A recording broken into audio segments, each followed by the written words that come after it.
श्री नारद जी ने कहा, तब जलंधर को अपनी खोज में आते देखकर इंद्र आदि देवता भयभीत होकर वहां से भी भाग निकले।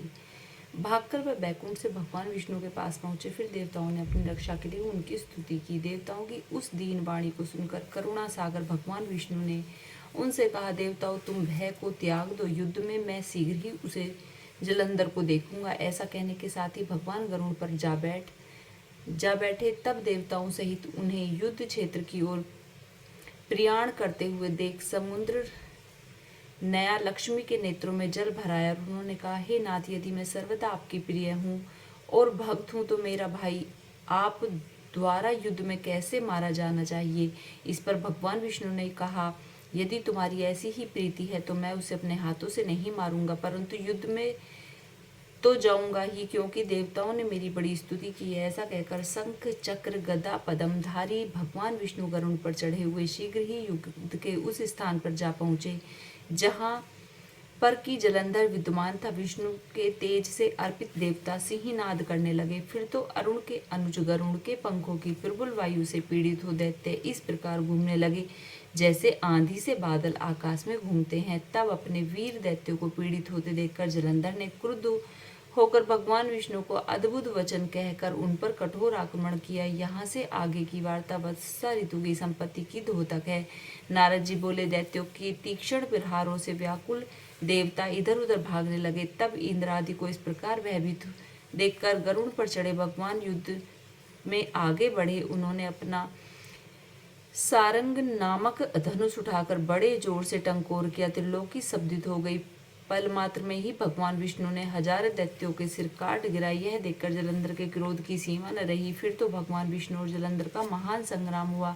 बाणों से आकाश भर गया। लोग आश्चर्य करने लगे। भगवान विष्णु ने अपने बाणों के बेग से उस दैत्य की ध्वजा, छत्र और धनुष बाण काट डाले तथा एक बाण से उसकी छाती में प्रहार किया। उससे व्यथित हो उसने अपनी प्रचंड गदा उठा गरुड़ के मस्तक पर दे मारी। गरुड़ पृथ्वी पर गिर पड़ा। साथ ही क्रोध से उस दैत्य ने होठ काटे और भगवान विष्णु की छाती में भी एक तीक्ष्ण बाण मारा। उसके उत्तर में भगवान विष्णु ने उसकी गदा काट दी और अपने शारंग धनुष पर बाण चढ़ चढ़ाकर उसको बीनना प्रारंभ कर दिया। जलंधर भी उन पर अपने पैने बाण बरसाने लगा। उसी समय जलंधर ने भगवान विष्णु को कई पैने बाण मारकर वैष्णव धनुष को काट दिया। धनुष कट जाने पर भगवान ने गदा ग्रहण कर ली और शीघ्र ही जलंधर को खींचकर मारी थी, परंतु उस अग्निवत अमोद गदा की मार से भी वह चलायमान न हुआ और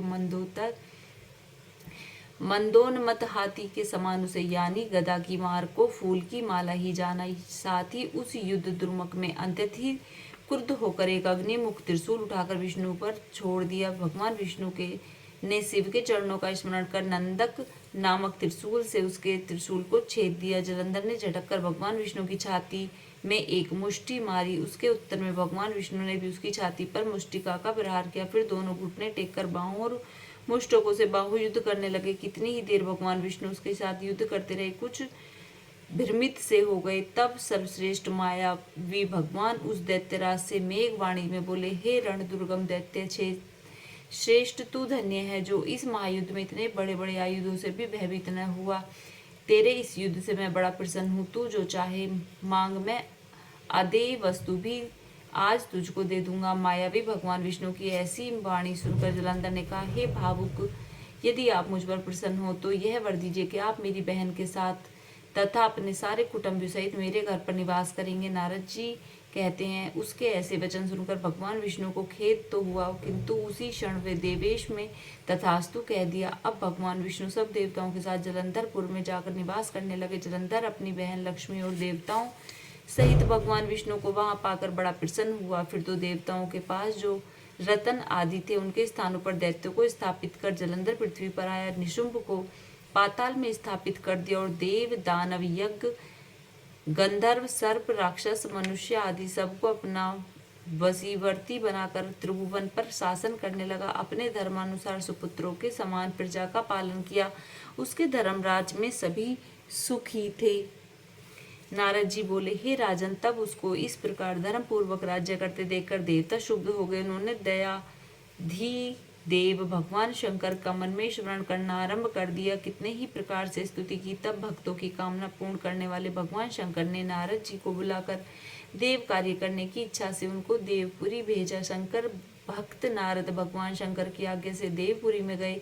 इंद्र आदि सभी देवता व्याकुल होकर शीघ्रता से उठकर श्री नारद जी की स्तुति करने लगे। उत्कंठा भरी दृष्टि से सबने नारद जी की ओर देखा। सबने अपने सब दुखों को कहकर उन्हें नाश करने की प्रार्थना की। नारद जी ने कहा, मैं सब कुछ जानता हूँ, इसके लिए अब मैं दैत्यराज जलंधर के पास जा रहा हूँ। ऐसा कहकर और देवताओं को आश्वासित कर श्री नारद जी जलंधर की सभा में आए। जलंधर ने श्री नारद जी के चरणों की पूजा कर हंसते हुए कहा, हे ब्राह्मण, कहिए आप कहाँ से आ गए हैं और कहाँ कहाँ पर आपने क्या क्या देखा है, यहाँ कैसे आए हैं? मेरे योग्य जो सेवा हो उसके लिए आज्ञा कीजिए। जलंधर के इस प्रकार के वचन सुनकर श्री नारद जी प्रसन्न होकर बोले, हे दानवराज महाबुद्धिमान जलंधर, तुम धन्य हो, क्योंकि इस समय सब रत्नों के भोक्ता एक तुम ही हो। हे दैत्य श्रेष्ठ, अब आप मेरे आगमन का कारण सुनिए कि जिसके लिए मैं आज यहाँ आया हूँ। हे दैत्यराज, मैं स्वेच्छा से कैलाश पर्वत गया था। वहाँ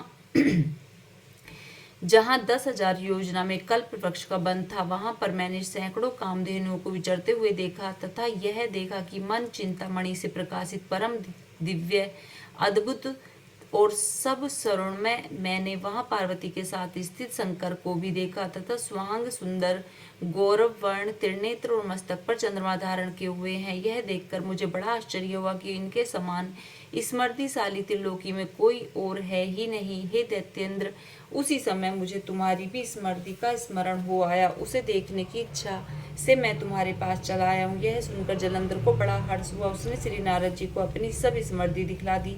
उसे देख देवताओं का कार्य करने के इच्छुक से प्रेरित श्री नारद जी ने जलंधर की बड़ी प्रशंसा की और कहा, निश्चय ही तुम त्रिलोकीपति होने के योग्य हो। तुम्हारे लिए ऐसा होना कोई विचित्र बात नहीं है। मैं देखता हूँ और मैं तुम्हारे पास सब कुछ और किसी बात की कमी नहीं है। ऐरावत तुम्हारे पास है, उच्च श्रेवा घोड़ा तुम्हारे पास है, कल्प वृक्ष और कुबेर की निधि तुम्हारे घर है, मणियों में रत्नों के ढेर भी तुम्हारे यहाँ लगे हुए हैं, ब्रह्मा जी का हंस युक्त विमान भी तुम्हारे पास है और त्रिलोक पाताल और पृथ्वी पर जितने भी रत्न आदि हैं वह सब तुम्हारे पास ही तो है। मैं तुम्हारे इस प्रकार के सब रत्न आदि ऐश्वर्यों को देखकर बड़ा प्रसन्न हूँ, परंतु तुम्हारे पास कोई स्त्री रत्न नहीं है। इसके बिना तुम्हारा यह सब फीका है। तुम कोई स्त्री रत्न ग्रहण करो। नारद जी के इस प्रकार के वचन सुनकर दैत्यराज काम से व्याकुल हो गया। उसके नारद जी के प्राण प्रणाम करके पूछा कि ऐसी स्त्री कहाँ मिलेगी जो कि रत्नों में श्रेष्ठ है। यदि ऐसा रत्न कहीं मिले तो मैं आपकी आज्ञा से उसे अवश्य लाऊंगा। नारद जी ने कहा, ऐसा रत्न तो कैलाश पर्वत पर योगी शंकर के पास ही है। उनकी स्वाग सुंदरी पत्नी देवी पार्वती बहुत ही मनोहर है। उनके समान सुंदरी मैंने आज तक नहीं देखी। शंकर से बढ़कर स्मृतिमान दूसरा कोई नहीं है। उसके इस रतन की महिमा तीनों लोक में कहीं पर भी नहीं है। तभी तो परम विरक्त आत्माराम शंकर भी हैं, उनके वश में हो गए हैं। देवऋषि नारद इस दैत्य से ऐसा कहकर कार्य करने की इच्छा से आकाश मार्ग को चले गए। बोलो सच्चे दरबार की जय।